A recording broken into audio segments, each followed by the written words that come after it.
Nah, itu ada hak di dalam Undang-Undang Dasar 1945, khususnya pasal 28, hak asasi manusia. Kalau kita sudah menjadi terlapor, maka kita berhak untuk tidak memberikan keterangan, ya, karena itu hak dari kita. Buat apa kita memberikan keterangan kalau ternyata keterangan itu malah nanti akan digunakan untuk menjerat kita dan teman-teman semuanya. Assalamualaikum warahmatullahi wabarakatuh. Salam. Ya, pertama-tama terima kasih, kami haturkan terima kasih yang sebesar-besarnya kepada para penyidik di Polda Metro Jaya, khususnya di Reskrim dan juga kepada Kapolda atas pemeriksaan yang sangat-sangat profesional dan sangat komprehensif.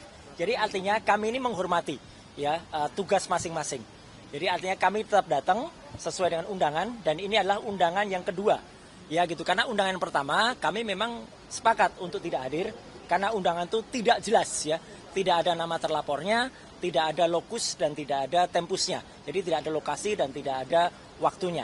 Nah, ternyata bagus. Kami minta untuk ada terlapornya, maka ketika tadi sudah ada nama terlapornya, nah itu ada hak di dalam Undang-Undang Dasar 1945, khususnya pasal 28, hak asasi manusia. Kalau kita sudah menjadi terlapor, maka kita berhak untuk tidak memberikan keterangan, ya, karena itu hak dari kita. Buat apa kita memberikan keterangan kalau ternyata keterangan itu malah nanti akan digunakan untuk menjerat kita dan teman-teman semuanya. Yang kedua benar sekali, apa kata tadi Bang Kosinudin ya, bahwa mereka itu yang lapor-lapor ini, yang lopar-lapor ini aneh gitu. Karena itu adalah tidak ada kaitan hukumnya, tidak ada saudara, hubungan saudara, hubungan darah dia dengan Joko Widodo. Ya gitu. Jadi aneh kalau mereka kemudian merasa ikut menjadi yang harus melaporkan, gitu terhina-hinanya, serendah-rendahnya itu nggak ada. Dan juga lucunya mereka mendalilkan beberapa pasal ya, terutama 160 yang itu sifatnya adalah penghasutan. Dan mungkin mereka tidak mengerti atau lupa, jadi harus belajar dulu bahwa pasal penghasutan itu 160 itu sudah ada putusan MK yang buat itu adalah menjadi delik material, bukan lagi delik formal. Jadi harus ada korban yang dihasut dan yang dihasut itu membuat kerusuhan atau membuat keonaran secara nyata.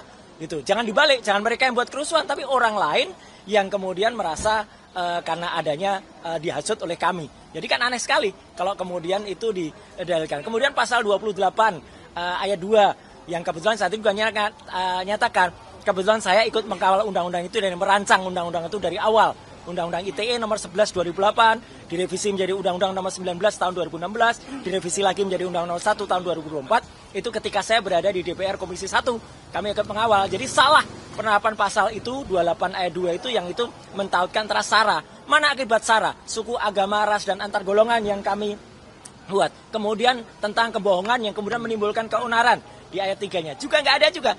Jadi karena itu tidak ada semua, maka kami tadi sepakat ya, kami hanya diperiksa tentang ditanya di awal depan nama dan kemudian bagaimana kondisi kesehatan. Tapi seterusnya ya karena nggak ada hubungannya, ya makanya ya udah lanjut saja. Jadi makanya dengan cepat, meskipun saya nggak tahu masing-masing mungkin agak berbeda. Saya ada 85 pertanyaan dengan 55 halaman, maka bisa diselesaikan dengan sangat cepat ya.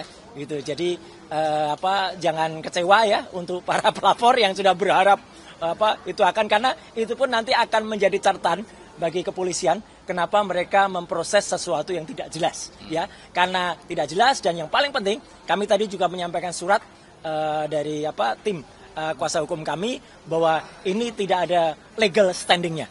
Jadi mereka 5 pihak itu tidak ada legal standingnya, apalagi mereka mengatasnamakan, ada yang mengatasnamakan pengacara ya gitu. Itu kan aneh gitu, pengacara kok malah lapor tugasnya. Jadi itu sama sekali di luar nurul ya gitu. Jadi nalar ya. Jadi kami sekali lagi terima kasih kepada media, terima kasih kepada Polda Metro Jaya yang sudah sangat-sangat profesional dengan sangat bagus memproses ini.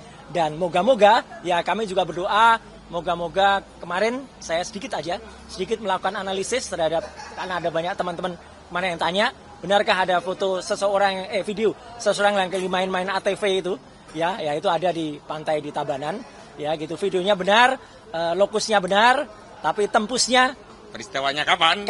Nah itu masih tanda tanya. Ya, terima kasih.